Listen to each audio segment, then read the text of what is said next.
तो जय हिंद दोस्तों, जैसा कि आप सभी को पता होगा, अपना रेलवे का जीडीसी का जो नोटिफिकेशन है वो 15 तारीख को आने वाला था।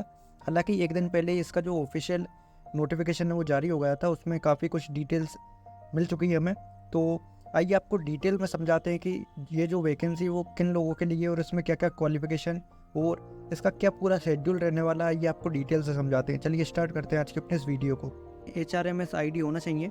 इसके अलावा वो रेलवे में काम कर रहा हो, जो रेलवे की पोस्ट के लिए वो अप्लाई करना चाह रहा है, जैसे कि मान लीजिए ट्रेन मैनेजर के लिए कोई अप्लाई करना चाह रहा, तो उसके लिए ग्रेजुएशन जो क्वालिफिकेशन है वो उसके पास होना चाहिए कंप्लीट।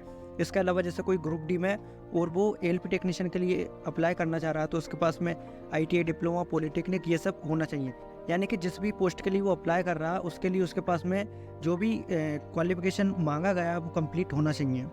बात करते हैं इसके सभी जो पोस्ट हैं वो क्या क्या है। तो सबसे पहला आपका आ जाता है ALP टेक्नीशियन, जिसमें कि सभी कैंडिडेट जो कि ग्रुप डी में है या फिर कोई भी ट्रेन मैनेजर के पद पर कार्यरत है तो वो अप्लाई कर सकता है। और इसमें जो एग्ज़ाम होगा वो आपका सेम टू सेम जैसा जो ओपन वैकेंसी में होता है उसी तरीके का होगा, लेकिन इसमें बस एक चीज़ आपकी हट गई, वो है आपका एक एग्ज़ाम कम होगा। यानी कि आप समझ सकते हैं कि इसमें सिर्फ 2 पार्ट होंगे, पार्ट A और पार्ट B, जिसमें कि आपका जो पार्ट A होगा उसमें आपका math, reasoning, basic science and engineering और इसके अलावा जनरल अवेयरनेस ये सब्जेक्ट रहना है। इसके अलावा एक ट्रेड टेस्ट होगा जिसमें कि आपने जिस भी ट्रेड से ITI की है उससे रिलेटेड क्वेश्चंस आपके आएंगे। यानी कि पार्ट A का आपका 70% जुड़ेगा। इसके अलावा जो पार्ट B होगा यानी कि साइको टेस्ट, उसका आपका 30% जुड़ेगा और इन दोनों को मिलाकर आपकी एक मेरिट लिस्ट तैयार होगी।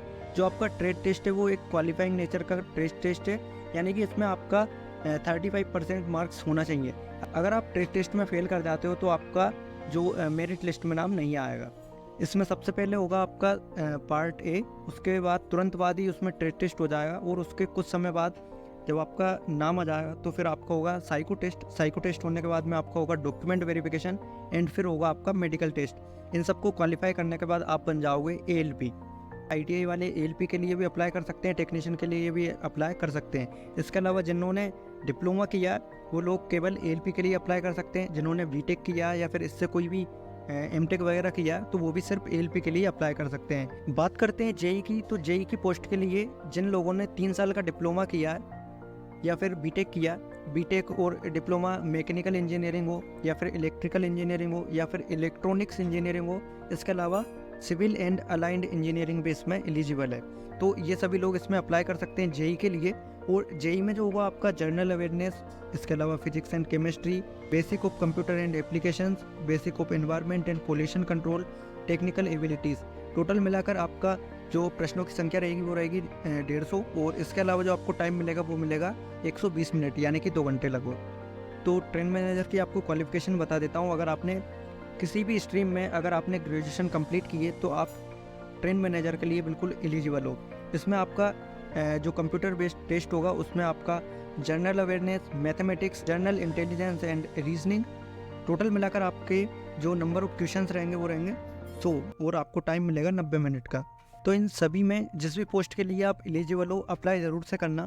और बेस्ट अपॉर्चुनिटी है जिन लोगों ने अभी 2018 की जो वैकेंसी थी ग्रुप डी की उसमें ज्वाइन किया था और अभी कुछ टाइम ही उन्हें हुआ, तो उनके लिए सबसे बेस्ट ऑप्शन रहने वाला है। क्योंकि अगर उन्हें ग्रुप डी से ऊपर जाना है या फिर एक अच्छी पोस्ट पर जाना तो वो उनके लिए वही सब ये वैकेंसी बहुत अच्छी साबित हो सकती है। और इन सब में आपको एक बात का ध्यान और रखना है कि आपका जो एग्ज़ाम है वो सितंबर के बाद कभी भी हो सकता है, तो आपको तैयारी बहुत कम समय में अच्छी से अच्छी करना होगा।